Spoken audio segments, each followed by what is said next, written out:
Yo, what's up mga pakoy? So, andito tayo ngayon sa tambayan namin para ipakita din sa inyo at kung ano yung mga COC ni Grab, anong mga dapat yung suotin. So, dress code muna tayo guys. Pakita nyo, ayan, kita mo pre. So, kailangan naka long sleeve ka, Grab. O, tapos yung itsura, pakita mo, kailangan malinis ko bagong ligo. Tapos, bagong toothbrush, ayan. Tapos pakita mo, kailangan naka shoes ka, close shoes yan. Kailangan naka close shoes ka, ganyan. Tapos yan lang guys. Tapos yung helmet ko, siyempre, naka-Grab pa rin tayo. Ayan. Tapos pangalawa guys, pakita natin yung bag. Bag check tayo. Bag check, kailangan malinis yung bag. Ayan, nakita nyo. Tapos kailangan may pizza bag kayo. Ayan, may pizza bag tayo. Tapos, kailangan ang importante dyan yung sa loob na hindi magmukhang dugyot yung bag nyo guys. Ayan o. Tara, pakita mo yung loob. Ito yung loob niya, kaya yan, malinis siya. Tapos may lagayan kayo ng soft drinks dyan para hindi malaglag, hindi magkatumba-tumba. Tapos ito yung mga sabitan. Okay?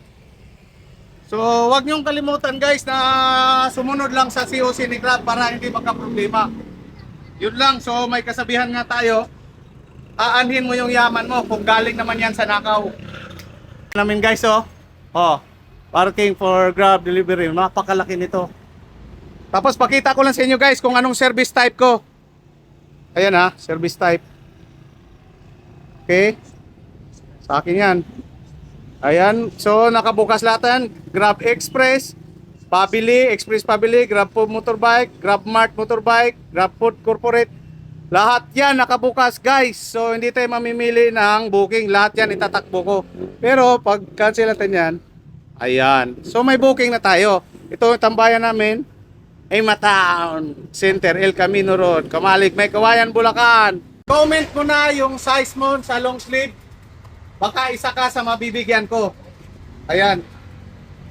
Huwag mong kalimutan i-share tong video na to para malaman ng iba, aware yung iba. Sa mga COC ni Grab, anong dapat suotin na yun lang. Magandang araw. See!